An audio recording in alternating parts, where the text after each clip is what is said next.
Você já imaginou se a maior prova da Bíblia estivesse escondida debaixo de uma pedra? Durante séculos, os cientistas mais brilhantes do mundo não tinham dúvidas. O dilúvio universal de Noé foi um evento real, catastrófico e deixou marcas por todo o planeta.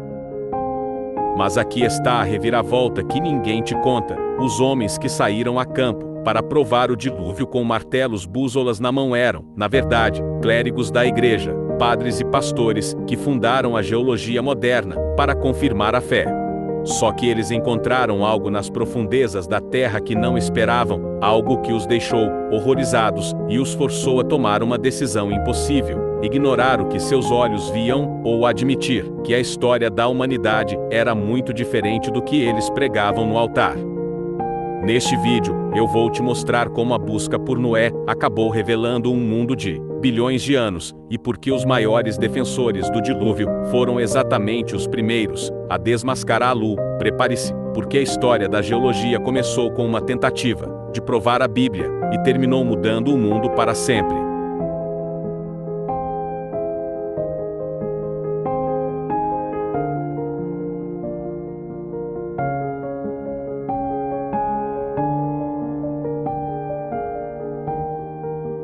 Houve um tempo em que os maiores cientistas do mundo não buscavam apenas pedras, eles buscavam a prova do julgamento de Deus.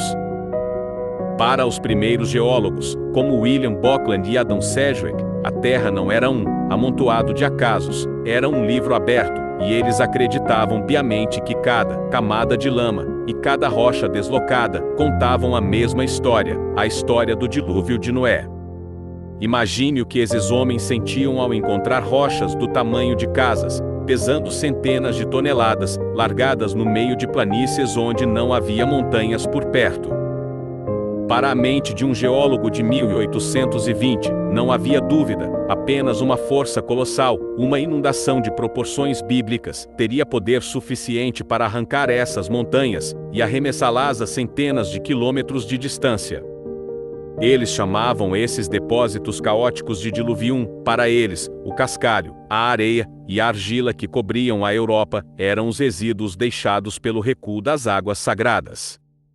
Cada caverna que exploravam, como a de Kirkdale, parecia confirmar o terror: ossos de animais tropicais amontoados em solo europeu. Na cabeça desses pioneiros, a ciência e o Gênesis estavam finalmente dando as mãos. Para Buckland e seus contemporâneos, o veredito estava dado: a Terra era o testemunho silencioso de uma catástrofe divina. Mas, enquanto esses mesmos homens de fé cavavam mais fundo, para glorificar o passado bíblico, algo estranho começou a acontecer. As próprias rochas que eles usavam como prova começaram a contar uma história diferente. O diluvium guardava um segredo que nem mesmo a mais violenta das inundações poderia explicar, e a resposta estava prestes a mudar tudo o que eles acreditavam sobre a criação.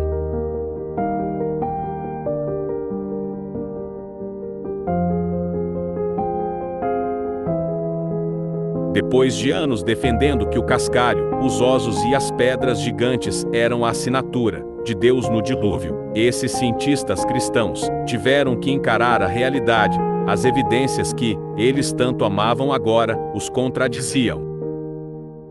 Lembra daquele cascalho espalhado pela Europa que eles chamavam de diluvium? Pois bem, ao analisarem a estratificação detalhada, a teoria ruiu. Eles perceberam que o cascalho não era uma massa bagunçada deixada por uma onda gigante. Ele estava organizado em camadas finas, intercaladas com solo orgânico e restos de plantas que levam séculos para crescer. Eles tiveram que admitir: uma inundação de um ano não cria camadas geológicas complexas. O cascalho não era o resto de um naufrágio global, mas o resultado de rios e eras glaciais, agindo por centenas de milhares de anos. E quanto aos ossos de animais da África encontrados nas cavernas frias da Europa, Buckland, que antes dizia que o dilúvio os trouxe de longe, teve que se retratar. Ao olhar para os esqueletos de hipopótamos e hienas na caverna de Kirkdale, ele notou que os ossos estavam roídos e que havia fezes fossilizadas de hienas no local. A conclusão foi dolorosa para o literalismo bíblico: esses animais não foram trazidos por uma correnteza, Eles moravam ali. A Europa já foi um paraíso tropical muito antes dos humanos existirem. O dilúvio não transportou nada, a Terra simplesmente era muito mais velha do que a Bíblia sugeria. Finalmente, as famosas rochas erráticas, aqueles blocos de granito imensos, que eles juravam ter sido movidos por águas violentas. A geologia provou que a água, por mais veloz que fosse, não conseguiria carregar blocos daquele tamanho por centenas de quilômetros sem arredondar suas arestas.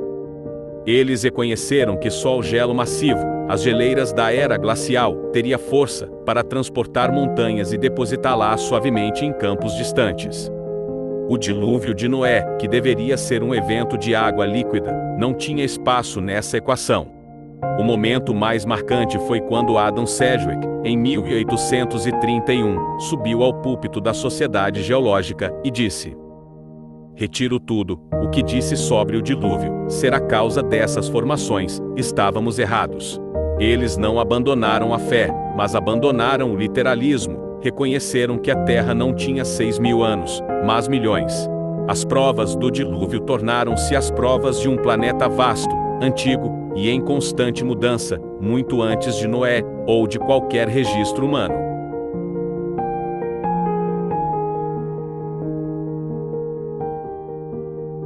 A jornada de homens como Buckland e Sedgwick não é uma história de derrota da fé, mas de vitória da honestidade intelectual. Eles saíram de casa para provar o dilúvio, mas tiveram a coragem de mudar de ideia quando as evidências falaram mais alto. Ao aceitarem que as hienas viveram na Europa por eras e que o gelo e não a água moveu montanhas, eles abriram as portas para o tempo profundo.